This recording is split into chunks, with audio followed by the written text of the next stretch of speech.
अस्सलाम वालेकुम, नमस्कार, सत श्री अकाल एंड गुड इवनिंग। मैं हूं अर्तुक आज़मी और आप हमेशा की तरह से देख रहे हैं फेस ऑफ। हम एक बार फिर फेस ऑफ लेकर आए हैं और हमारे साथ हैं पाकिस्तान से डॉक्टर कमर चीमा साहब। बहुत शुक्रिया सर कि आज आप आए, थैंक यू सो मच। और भारत से हमारे साथ आशीष सिंह हैं, जिनको कि आप लोग टीवी चैनल्स पे भी देखते हैं, यूट्यूब चैनल्स पे भी देखते हैं, जर्नलिस्ट भी हैं। बहुत शुक्रिया कि आप आए, थैंक यू सो मच।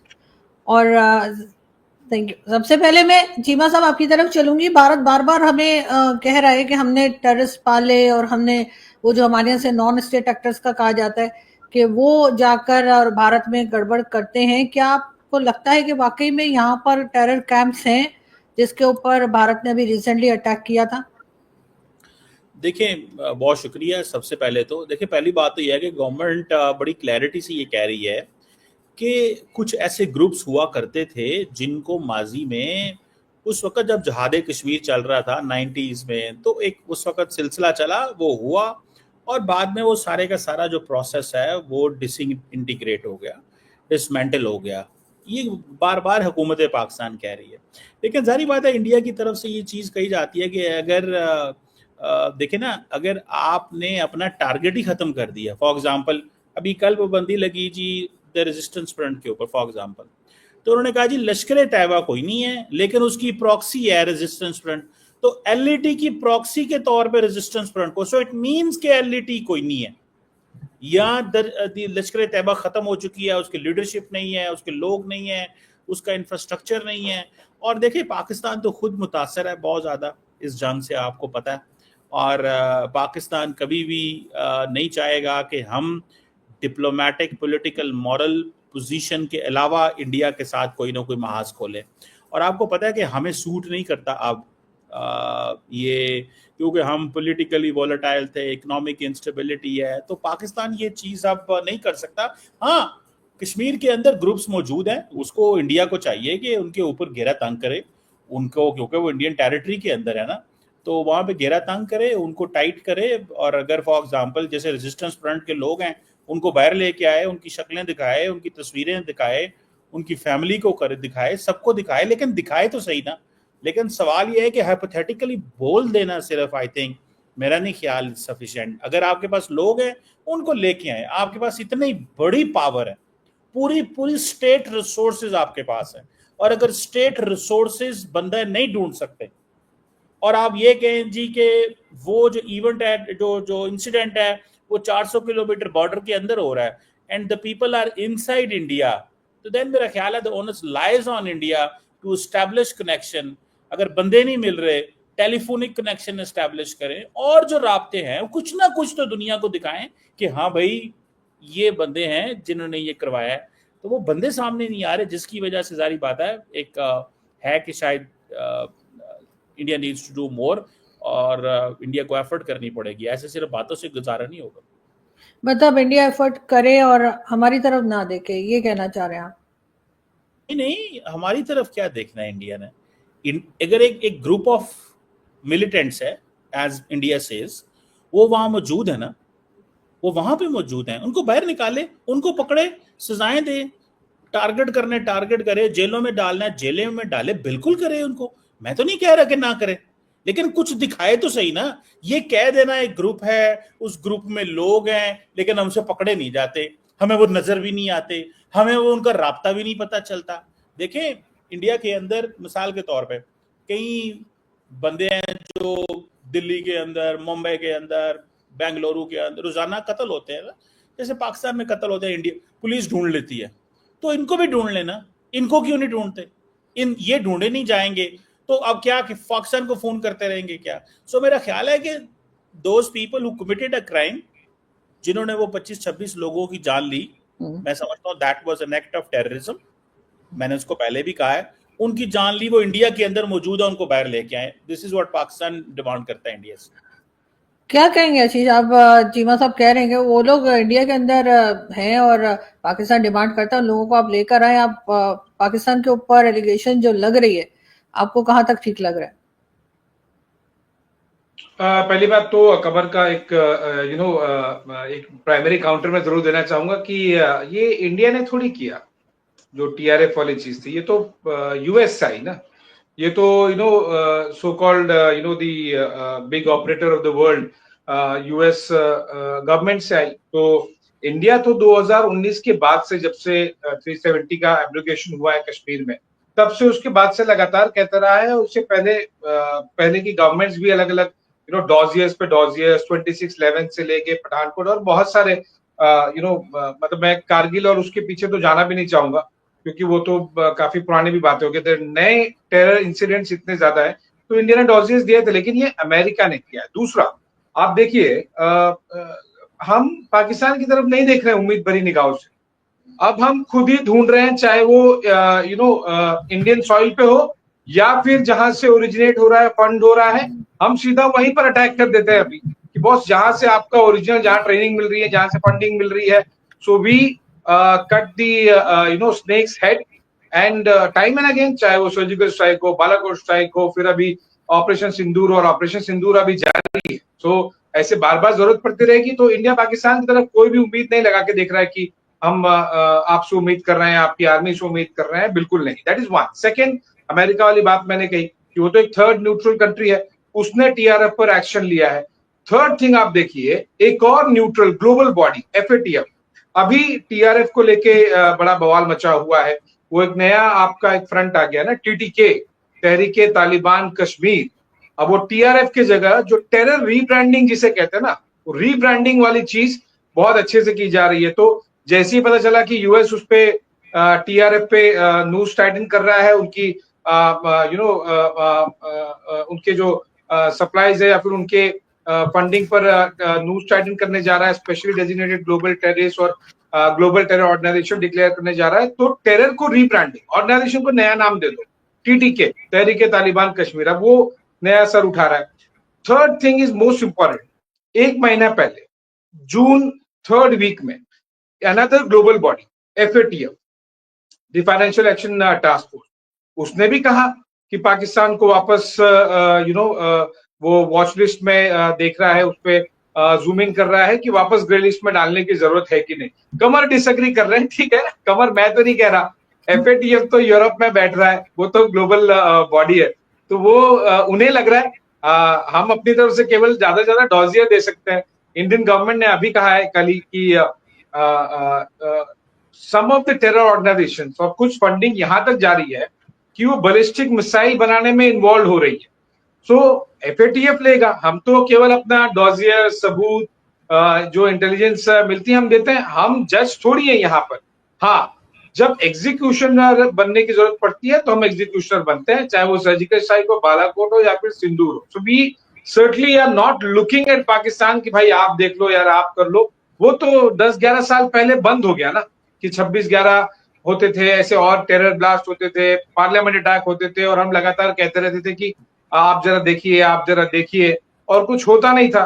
तो अब हम खुद ही आ जाते हैं देखने के लिए, कभी बॉर्डर पार करके आते हैं, कभी जमीन से आते हैं, कभी हवा से आते हैं, अभी पानी वाला चीज बाकी है। Last time Indian navy was involve, remember, we created an entire new nation, है ना, आपका ईस्ट पाकिस्तान था, वो अलग हो गया। सो अब हम नहीं देखते हैं, डोंट वरी, ना ही हम किसी और के पास जा रहे हैं। ग्लोबल जो बॉडीज होती हैं उनके पास हम जरूर as a responsible member in the world's biggest democracy, उन्हें डॉक्यूमेंट्स हम दे देते हैं कि ये आप देखिए। जस्ट तो वही कर रहे हैं, हम तो नहीं कर रहे हैं जज। एफएटीएफ इंडिया की बात थोड़ी सुन रहे हैं, अमेरिका इंडिया के बोलने पे थोड़ी कुछ करेगा। उन्हें जब लगेगा, they are world's most powerful entities in the countries, उन्हें लगेगा, प्रूफ सही लगेगा, देन दे विल एक्ट। क्या कहेंगे चीमा साहब, आपको लगता है कि जिस तरीके से चीज बात कर रहे हैं कि हमने इतने डॉजियर पे डॉजियर दिए, लेकिन हम लोग जी, आप सवाल ना पूछे, बहुत कुछ है कहने को। मुझे सवाल, आपको सवाल किया, चले मैं आपको कहती हूँ, चले चीमा साहब आप शुरू हो जाइए बगैर सवाल के। देखिए, जो आशीष भाई ने बात की, उन्होंने कहा अब हम हवा से आएंगे सही, पर जाएंगे नहीं। आएंगे, अब जहाज अपनी मर्जी से आप जरूर आएंगे, कितने वापस नीचे उतरेंगे वो हम फैसला करेंगे, एक तो ये बात, और वो हमने कर दिया। जब इंडिया के जहाज ऐसे रनवे पे उड़े जहां पे लाइटें ना जल रही हों, उसे कहते हैं पाकिस्तान एयरफोर्स। जब इंडिया के जहाज हवा में तो उड़े 80 जहाज, लेकिन वापस उड़ते वक्त, नीचे उतरते वक्त उनको रनवे पे लाइटें ना मिलें, उसके उस फोर्स का नाम है पाकिस्तान एयरफोर्स, पहली बात। दूसरी बात आप सुने, आप उड़ा लें जहाज, हम आप अबे राजनाथ सिंह साहब कह रहे हैं ना अब हम समंदरों से आएंगे, बिल्कुल आए, हम तो इंतजार कर रहे हैं, आए समंदरों से, देखी जाएगी, वो भी देखेंगे। दूसरी बात आशीष भाई ने बात की, और अब जहाजों का मैंने क्या कहना है, तो ट्रंप भी बोल पड़ा है। अब सीडीएस चौहान साहब और इंडिया के डिफेंस अताशी जो इंडोनेशिया के बाद ट्रंप ही बोल पड़ा, 5 जहाज गिरे हैं, और ट्रंप ने वार्निंग कर दिया इंडिया को कि अगर तुमने मेरा किरदार ना माना इस जंग को बंद करवाने में, तो अगली दफा मैंने कह देना कि पाकिस्तान ने जहाज गिराए। अभी तो उसने कहा जहाज गिरे हैं, बड़ा स्मार्टली खेला है, उसको पता है मेरे ताल्लुकात इंडिया से बहुत अच्छे हैं। दूसरी बात देखिए, इंडिया आईएमएफ के पास गया, पाकिस्तान को पैसे ना दो, इंडिया की बहुत बड़ी ग्लोबल रेलिवेंस है। इंडिया आईएमएफ के पास गया ना, तो आईएमएफ ने क्या कहा, सॉरी हम आपकी बात नहीं मानते। वहां फ्रांस भी है, इंडिया का स्ट्रेटेजिक पार्टनर, वहां अमेरिका है, इंडिया का कॉम्प्रिहेंसिव ग्लोबल स्ट्रेटेजिक पार्टनर। वहां पे दुनिया के 26 और मुल्क हैं जो इंडिया के बहुत अच्छे दोस्त हैं, किसी एक मुल्क ने भी नहीं कहा कि हम इंडिया के साथ खड़े होते हैं। तो वो तो आप गए, एफएटीएफ में गए, एफएटीएफ ने तो केस भी नहीं सुना इंडिया का, उसने कहा यार ये क्या आप लोग हमसे, ठीक है इंपॉर्टेंट प्लेयर है यार, ठीक है, केस भी नहीं सुना उन्होंने एफएटीएफ में। अगर सुने तो मुझे बताइए, पाकिस्तान के बारे में बात की हो, आगे आ जाए। जो आशीष भाई आप पिछले महीने की रिपोर्ट देखिए कमल, एफएटीएफ की पिछले महीने की रिपोर्ट देखिए। और जहां तक रही फाइटर जेट की बात, आप अपने डिफेंस मिनिस्टर जैसा बोल रहे हैं, कहाँ है प्रूफ दिखा दीजिए ना। मतलब वो पाकिस्तान डिफेंस मिनिस्टर कह रहे हैं सोशल मीडिया पे है, यहाँ पर है वहां पर है, दिखा दीजिए। अच्छा, इंडियन एयरफोर्स ने कितने छेद किए हैं पाकिस्तानी एयरफोर्स के रनवे पे, ये तो सभी को दिख रहा है ना। अभी आपने 24 घंटे भी नहीं हुए, आपका इतना बड़ा एक क्रेटर क्रिएट किया नूर खान जो एयरबेस है वहां पर, तो वापस नो टाइम इश्यू कर दिया गया कि this runway is again unavailable. इतने बड़े बड़े गड्ढे किए हैं इंडियन एयरफोर्स ने पाकिस्तानी एयरफोर्स के एयरबेस पे। अभी कल उस नो टाइम को रिन्यू किया गया कि 5 अगस्त तक वापस ये रनवे अभी डिपंक्ट है, नहीं ऑपरेट नहीं कर सकता। आप सोचो इतने महीने लग जा रहे हैं, इतने बड़े बड़े गड्ढे किए। आप एक प्रूफ दिखा दीजिए कमर कि इंडियन एयरफोर्स का ये हो गया, मांगी जा रही है। चीमा साहब, राजनाथ सिंह साहब ये भी तो कह रहे हैं फोटो दे दें, लेकिन मुझे आपने टोक लिया दोनों ने, तो मैं अपनी बात कंप्लीट करने की तरफ जा रहा हूं। लेकिन सर मुझे फोटो के भी बात बताइएगा, फोटो भी दिखाने को कह रहे हैं। सोशल मीडिया पे है ना आरजू, सोशल मीडिया पे है, जैसे डिफेंस मिनिस्टर ने कहा, कमल उसी लाइन पे चल रहे हैं। अब मुझे बात करने दें, अगर इजाजत हो, अगर आप मुझे इजाजत देंगे तब बोलूंगा, वैसे नहीं बोलूंगा। अब जो इन्होंने बात की एयरफोर्स की, 2 दिन इंडिया की एयरफोर्स हवा में नहीं उड़ सकी, 2 दिन, ये मैं नहीं कह रहा, और अगर मैं कह रहा हूं तो आप गलत गए। ये सीडीएस अनिल चौहान साहब ब्लूमबर्ग को सिंगापुर में बता चुके हैं कि हमें 2 दिन लगे ये समझने में कि हमारे जहाज गिरे कैसे हैं। उसने सवाल किया जहाज गिरे हैं, उसने कहा ये सवाल नहीं है कितने गिरे हैं, कैसे गिरे हैं ये हमारे लिए। ओ भाई, हमारा ये प्रॉब्लम ही नहीं है आपके जहाज कैसे गिरे, हमारा प्रॉब्लम है गिरे हैं, हमें उतना ही क्लेम करना है। जो क्यों गिरे हैं वो आप फैसले करें, आपकी एयरफोर्स है, आपने करना है। दूसरा देखिए, बात सुने, आज मैंने पॉइंट लिखे हुए हैं। देखिए, एयरफोर्स इंडिया की बड़ी तगड़ी एयरफोर्स है, बड़े अच्छे पायलट्स हैं, बहुत जबरदस्त एयरफोर्स है। इसमें ये देखिए, मैंने मुझे पता है कि इंडिया की मैंने पूछा, उन्होंने कहा जी बहुत जबरदस्त एयरफोर्स है, बड़ी कमाल की उनकी ट्रेनिंग है, लेकिन हर जगह पे इंसान चीजें पिक नहीं कर पाता। तो वो जो राफेल को जो सिस्टम चलाता था, उस सिस्टम के अंदर ये एंटर होगी पाकिस्तान एयरफोर्स। चले मैं वो भी नहीं जाता, एक खबर बन जाती है। अब बात कर रहे थे टीआरएफ की, for example the resistance force, India ने उसको बैन किया, इन्होंने अमेरिका को कहा कि आप एटलीस्ट उसको तो बैन कर दें, ठीक है, टीआरएफ को बैन कर दें, रेजिस्टेंस फ्रंट को। अमेरिका ने बैन कर दिया। मैं एक छोटी सी मिसाल देता हूं, कल यूरोपियन यूनियन ने इंडिया की एक कंपनी को बैन किया जो तेल लेती है रशिया से और रिफाइन करती है। इंडिया ने कहा कि हम यूरोपियन यूनियन की यूनिलैटरल सैंक्शंस को नहीं मानते। तो अमेरिका अगर यूनिलैटरल कोई सैंक्शन लगाता भी है तो हमें इससे क्या फर्क पड़ता है? आर्गुमेंट इंडिया का ही मैं दे रहा हूं। इंडिया ने कहा कि हम यूनिलैटरल सैंक्शन अगर यूरोपियन यूनियन से हमारी किसी ऑयल कंपनी को आ रही है, हम उसको नहीं मानते। तो ये अमेरिका की तरफ से अगर कोई यूनिलैटरल सैंक्शन आ गई है तो सो व्हाट, हमें इससे क्या है? जरी बात है, इंडिया को खुश भी तो करना है ना अमेरिकन ने, जो हुआ है आपको पता ही है क्या हुआ है। सो मुझे ऐसा लगता है कि इस वक्त और एफएटीएफ वगैरह भी कुछ भी नहीं एफएटीएफ में हो रहा। देखिए, जब लास्ट टाइम पाकिस्तान एफएटीएफ में था ना, वो सिर्फ और सिर्फ वो एक पॉलिटिकल गेम थी उसके पीछे। पाकिस्तान की आर्म ट्विस्टिंग थी, इशू भी था लेकिन आर्म ट्विस्टिंग थी, दोनों चीजें थी। मैं आई विल नॉट स्पीक, गलत बात नहीं करूंगा।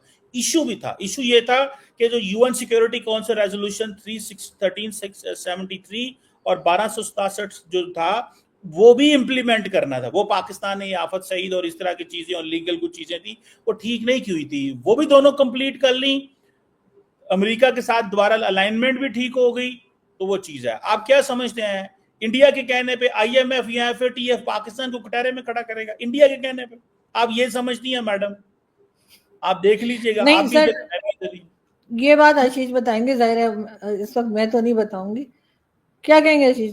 एग्जैक्टली, मैं भी तो यही कह रहा हूँ कमर कि इंडिया के बोलने पे थोड़ी ना यूएस टीआरएफ के खिलाफ एक्शन लेगा, इंडिया के बोलने पे थोड़ी ना एफएटीएफ वो करेगा।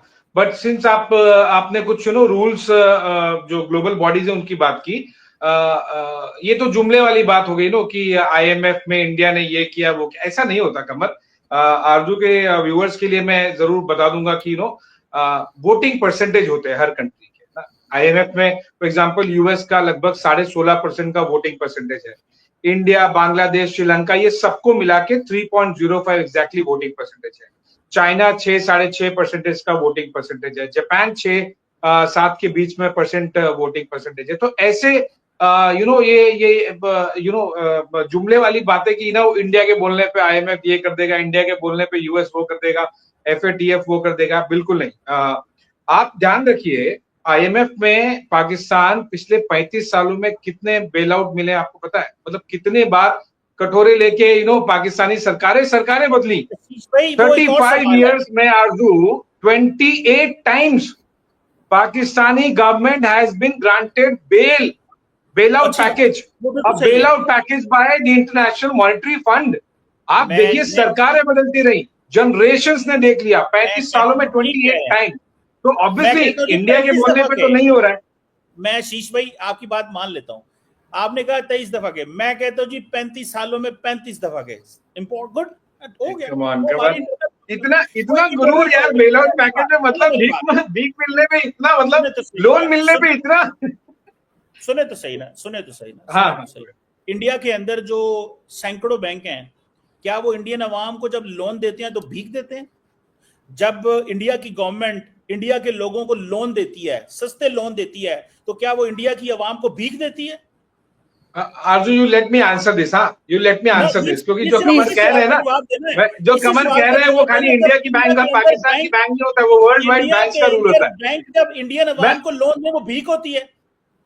हाँ, मैं आपको बताता हूँ। यस कमर, अगर 35 साल में है ना, अगर यहाँ पे तो होम लोन मैक्सिमम 30 साल का होता है, अगर 35 साल में कोई 28 बार ईएमआई ना भर के 28 बार भीख मांगने आए, 28 बार लोन लेने आए, तो वो अलाउड नहीं होता है। एंड आई एम श्योर आपके यहाँ भी नहीं होता होगा, है ना। आप वर्ल्ड बैंक और आईएमएफ के पास में जाएंगे 28 टाइम्स कि यार पिछले वाली ईएमआई नहीं भर पाए हैं, इंटरेस्ट नहीं भर पाए, तो एक और लोन दे दो।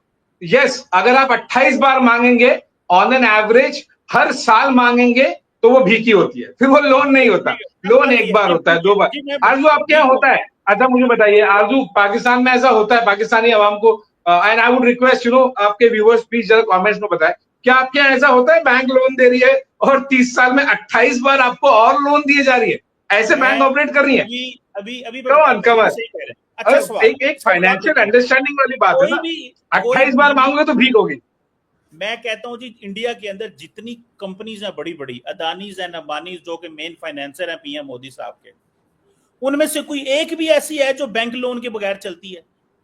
हर कंपनी हर साल लोन लेती है, हर एसेट पे लोन लेती है। 1 बार लेगी, 3 बार लेगी, 5 बार लेगी, 28 बार थोड़ी लेगी। मैं बताता हूं आप क्यों कहते हैं ये इंडिया के अंदर आईएमएफ का क्यों बात की जाती है। आरजू, इंडिया के अंदर देखिए, एक है पाकिस्तान लोन लेता है, बिल्कुल लेता है, नहीं लेना चाहिए, पांव पे खड़े होना चाहिए। इंडिया बार बार आईएमएफ क्यों कहता है? उसकी एक वजह थी इमरान खान ने इसको बहुत ज्यादा पॉलिटिसाइज किया कि जी हम कटोरा नहीं लेंगे, हाथ नहीं मांगेंगे, भीख नहीं। इंडिया ने कहा कि इस नैरेटिव को इस्तेमाल करो और ये कहो देखो 2 मुल्क एक वक्त आजाद हुए और हम तरक्की करके इतना आगे चले गए और पाकिस्तान आज तक वहीं खड़ा है, देखो हमारी कामयाबी है ये। तो इंडिया ने इसको अपना पॉलिटिकल स्लोगन के तौर पे इंडियन गवर्नमेंट ने सेल किया और उन्होंने बिल्कुल सही किया, उनको ये करना चाहिए। मैं ये नहीं कह रहा कि अगर उनको एक अच्छा ब्रोनी पॉइंट मिल रहा है तो उनको इस्तेमाल नहीं करना चाहिए। देखिए इंडियन गवर्नमेंट ने उसको बहुत अच्छे से किया, लेकिन असल में था इसको पॉलिटिकल पर्पस के लिए। पाकिस्तान के अंदर भी सियासी जमातों ने इसको इस्तेमाल किया।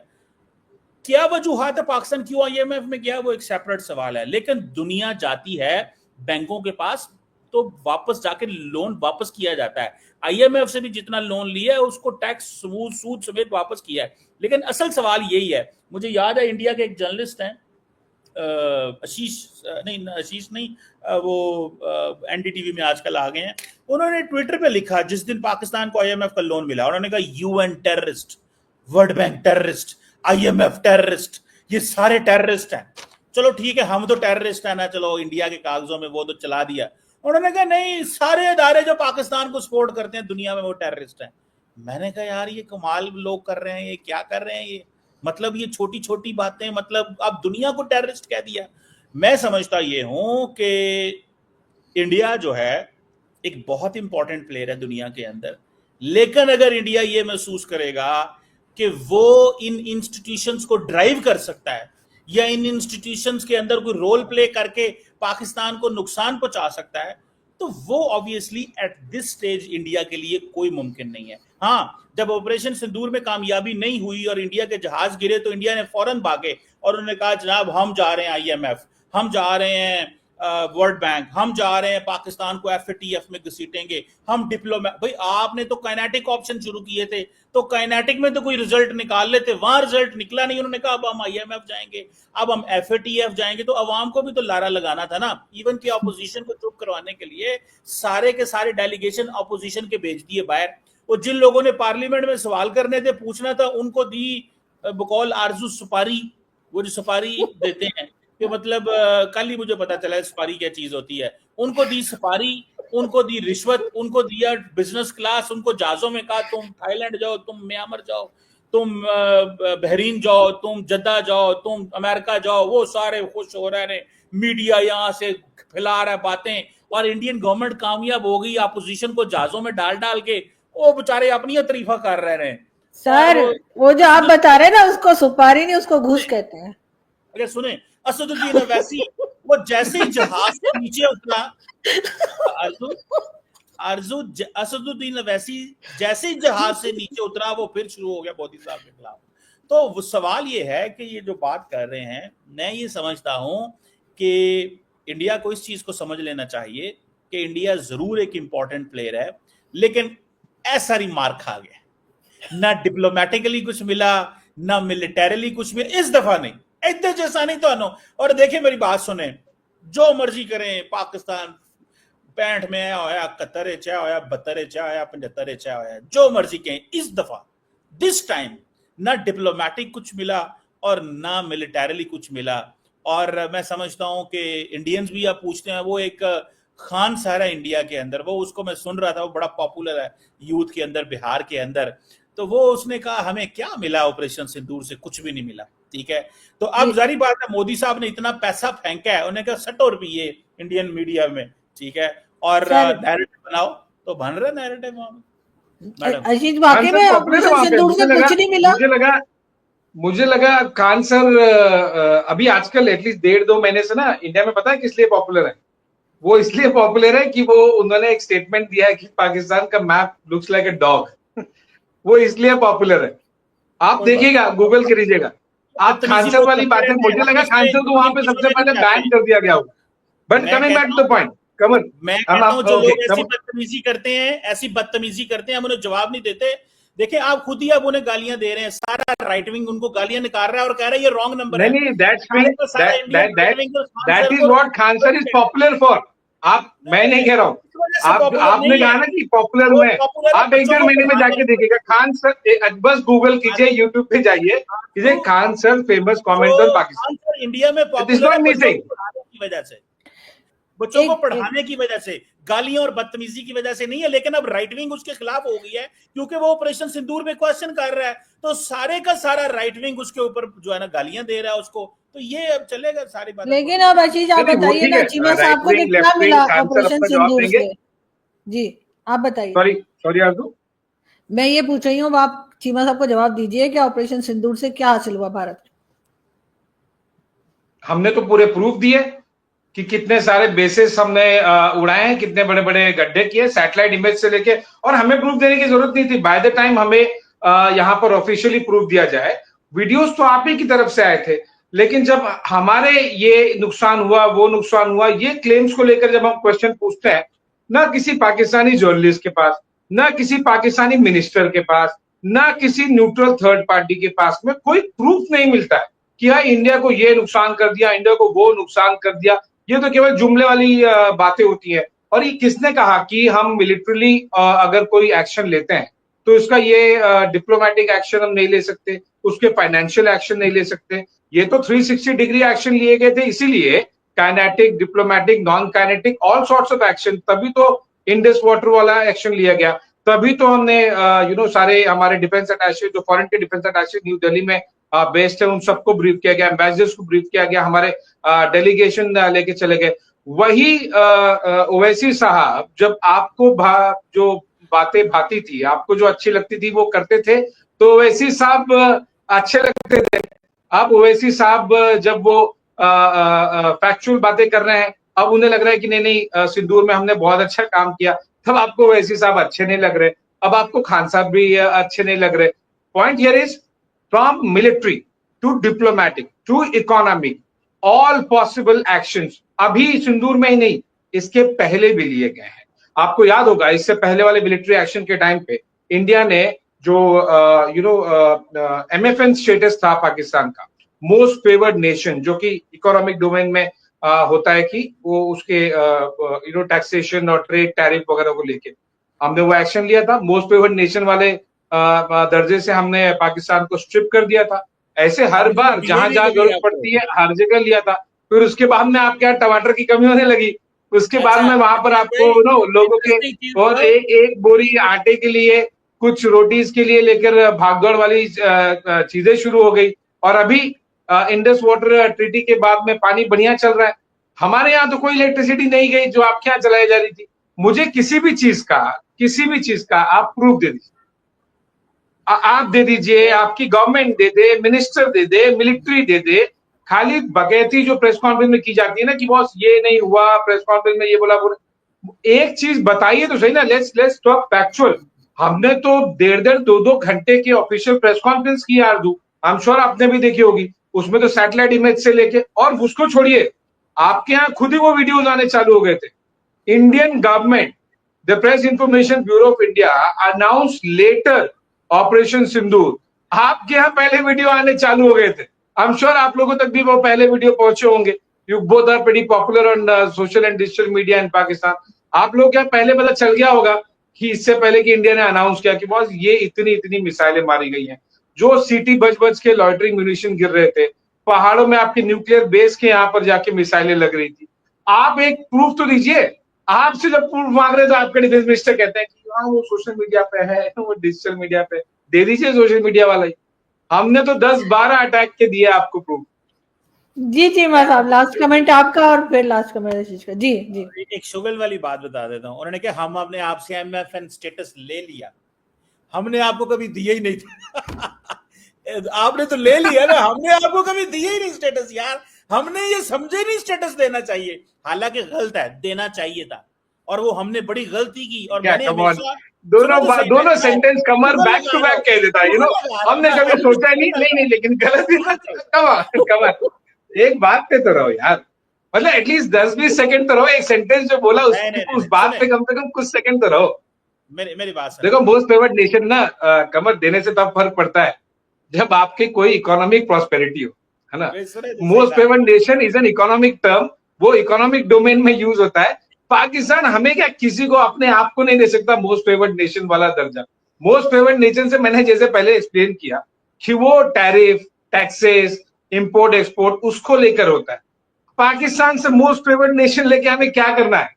क्या आप एक्सपोर्ट कर रहे हैं जरा आप बता दीजिए, जो हम मोस्ट फेवर्ड नेशन का बात हो गई। मैं अब जरा उसको मैं क्या कह रहा था, हमें देना चाहिए था, वो हमारी गलती थी। उस वक्त हमारे राइट विंग ने बहुत ज्यादा प्रेशर डाला। देखिए बड़ी बड़ी यहाँ बात बता रहा हूँ, हमने कभी नहीं दिया। देना चाहिए था, वो हमारी गलती थी। और मैं इसको 2000 दफा अपने शोज में बोल चुका हूं, मैं कभी ऐसी चीज को कभी रियलाइज नहीं करूंगा, कहूंगा कि जी नहीं नहीं ये होना चाहिए था। एक बात मोदी साहब ने, और प्रेस कॉन्फ्रेंस, ये कहते हैं एक चीज तो दिखाओ, वो मैडम की तो मैं अभी अभी वीडियो भेजता हूं, अभी 1 मिनट में वीडियो भेजता हूं। आरजू आपकी शो में मैंने चलाई थी ना, आप जब मेरे इस बात साथ ही जरा खुल के बोलिए। लोग कह रहे थे एआई के बनी हुई है। ओ sorry. छोड़ो यार, जाओ निकालो जाके एआई की बहन, लोगों को क्या है। इंडिया में देखें, आप देखें वो खातून क्या कह रही है, वो जो मैडम खातून थी, मैं भी भेज देता हूं, शीश को भी भेज देता हूँ, सुनी थी ना आपने आरजू, जी। उसने कहा damages were sustained to human and material. थोड़े दिन बाद जाके उन्होंने कहा हमारे जहाज गिर गए। वो कहते अच्छा, वो कहते सीडीएस कह रहे जहाज गिर गए, डिफेंस अटैची इंडोनेशिया में कह रहे जहाज गिर गए, जो स्पोक्स पर्सन है फौज की मैडम वो कहती है हमारा नुकसान हो गया। एनएसए साहब आ गए, साडा शीशा भी नहीं टूटा। अगर बताओ शीशा कहां है। अब मैं एक बात बताऊं, अब मुझे क्या अफसोस हो रहा है, अब बेसिकली इंडियन अवाम की इंटेलेक्ट को मिसयूज किया जा रहा है, उनको बेवकूफ बनाने की कोशिश की जा रही है। नहीं नहीं, और लोगों ने मान गए हैं, लोग मान गए हैं। लोगों का क्या बेचारों का, वो जो मोदी साहब की मोहब्बत में जो है ना प्यार करते हैं मोदी साहब से, वो सच बोलने झूठ बोलने जो मर्जी बोलने चल जाता है, बोलता है मोदी बोल रहा है, मोदी है तो बोलता है। सो वो जो प्रेस कॉन्फ्रेंस ही मैडम की सुन ले, वो कह रही है कि हमारे डैमेजेस हुए, 4 स्टार जनरल 5 स्टार जनरल बोल रहे हैं हमारे नुकसान हुए। नहीं मानते तो ना माने। मैं सिर्फ इतना कहूंगा, देखें बात सिंपल सी है कि भारत और पाकिस्तान का आज ले लें या कल ले लें, मैं कंक्लूडिंग बात करने लगा हूं, आज या कल बैठना पड़ेगा, बात करनी पड़ेगी। अगर आप ये समझते हैं कि हर साल में 3-4 आपके इलेक्शन होते हैं और हमने इस तरह की बातें करनी है, मैं आपको आशीष भाई क्योंकि सिस्टम के बंदे हैं, इंडिया के सिस्टम के बंदे हैं, इससे ज्यादा मैं अगली बात नहीं करूंगा। क्या इसका क्या मतलब है। देखें, सुने सुने सुने सुने, दोनों सिस्टम के बंदे बैठे हुए मेरे साथ, आप इधर सिस्टम के वो उधर सिस्टम के, हम बीच में पब्लिक जो पिट रही होती है टकाटक। सुने सुने सुने सुने, मैं आपको एक बात बताऊं, और ये this is a message to the system. देखें, पाकिस्तान ने फैसला कर लिया, 2019 नहीं है ये, और इमरान खान भी नहीं है। इमरान खान को जब उसने पार्लियामेंट में कहा, उसने कहा इंडिया ने हमला कर दिया है। इमरान खान ने कहा तो क्या करूं मैं, हमला कर दूं इंडिया पे। अब वो वाली लीडरशिप नहीं है यहां पे।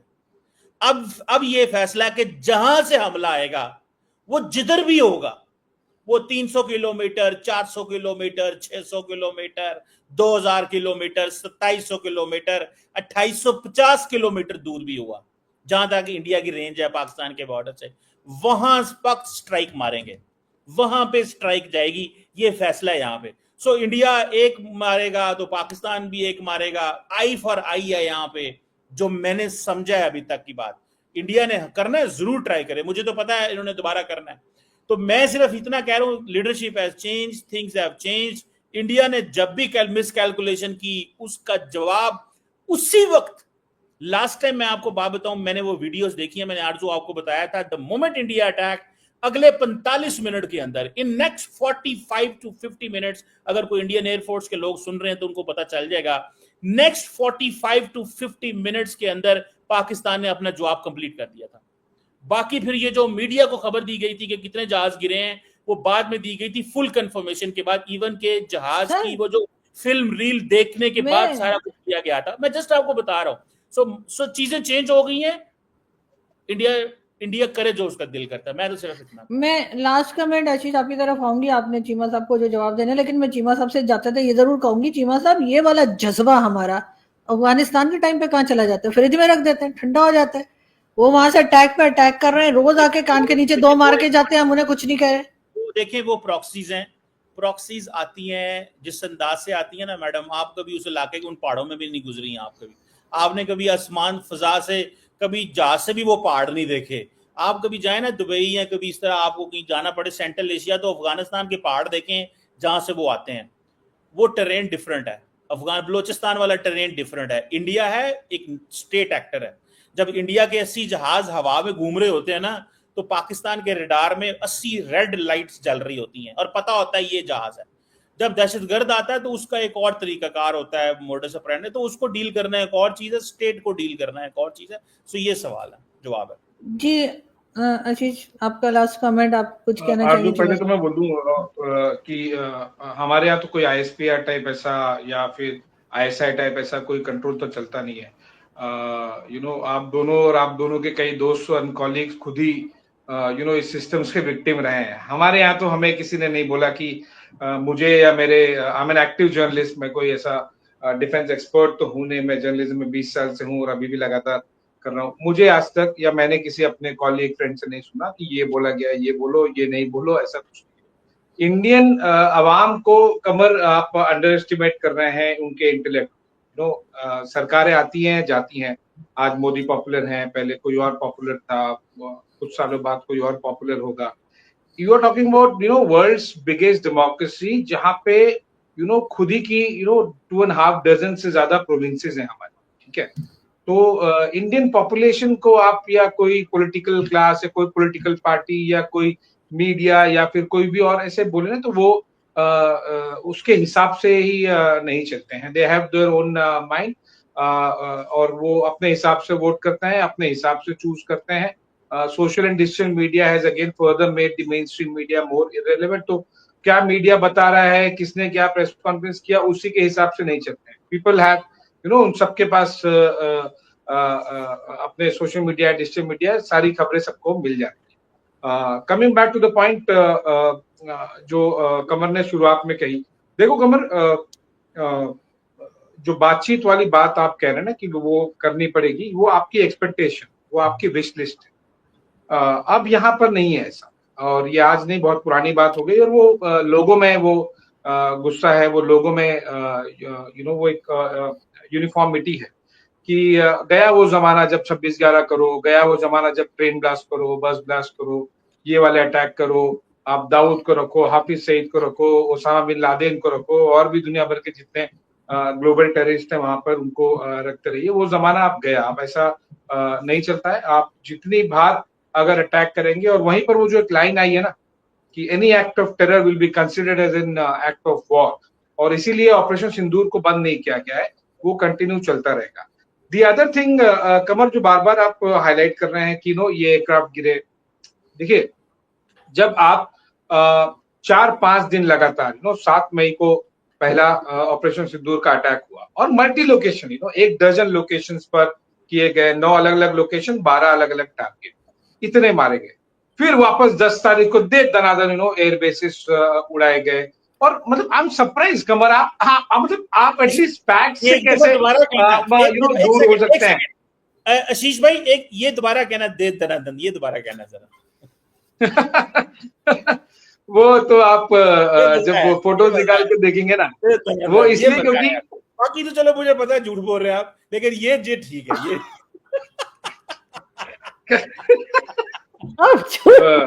यार वो फिर इंडिया वालों को भी तो सुनाना है ना कोई खबर। मैं तो सीधी बातें कर रहा हूँ।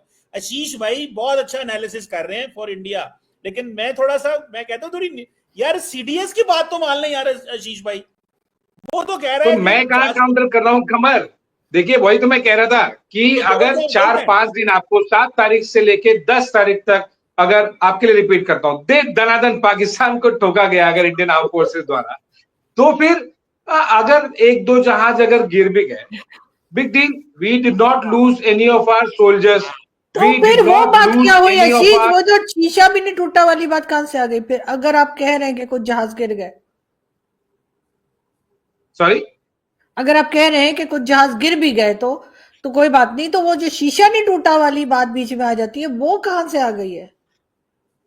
जो शीशा नहीं टूटा, इधर ऑब्वियसली सिंबॉलिक फ्रेज। हमारे जहाज का शीशा नहीं टूटा होगा, जहाज के शीशे अच्छे होंगे, टूटे नहीं होंगे हमारे सिविलियंस। और जब एलओसी पर 7 तारीख के बाद आरजू काफी फायरिंग हुई, उसके वीडियोस आए, हम सबने रिपोर्ट भी किया है, मेन स्ट्रीम मीडिया ने और सोशल डिजिटल मीडिया ने भी। हमारे सिविलियंस की भी जान गई, हमारे सोल्जर्स की भी गई एलओसी पर। जब सिंदूर हुआ था उसके बाद में दोनों तरफ से आर्टिलरीज बहुत ज्यादा खुल गई थी, फिर काफी ड्रोन्स और लॉटरिंग म्यूनिशंस का भी इस्तेमाल किया गया।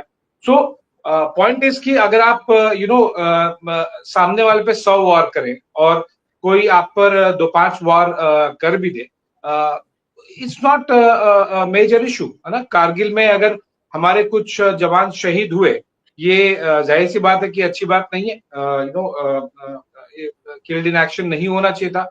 बट अगर आपको पुश बैक करना पड़े और आपको इस तरह के कॉन्फ्लिक्ट में हमारे कुछ जवान शहीद हों या फिर हमारे कुछ एसेट्स एज कंपेयर टू से 2% जितने हमने मारे पाकिस्तान साइड में, अगर 2% 5%, हम just giving a rough number, कोई ऐसा तो है नहीं कि हमने यू नो आधे डजन से ज्यादा एयर बेसिस पर अटैक किया, हमने 9 लोकेशन पर अटैक किया और आपने 4 पे भी कर दिया हो, आपने 3 पर भी कर दिया हो, हमारे 2 एयर बेसिस पर भी आपने अटैक कर दिया हो।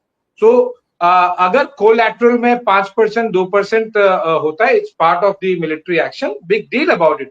पर अगर आप जो कह रहे हो ना कमर की कुछ यू नो एयरक्राफ्ट गिर गए, तो how is that a victory? I don't understand how is that a victory. Point here is not कि कितने एयरक्राफ्ट गिर गए और कितने एयरक्राफ्ट नहीं गिरे।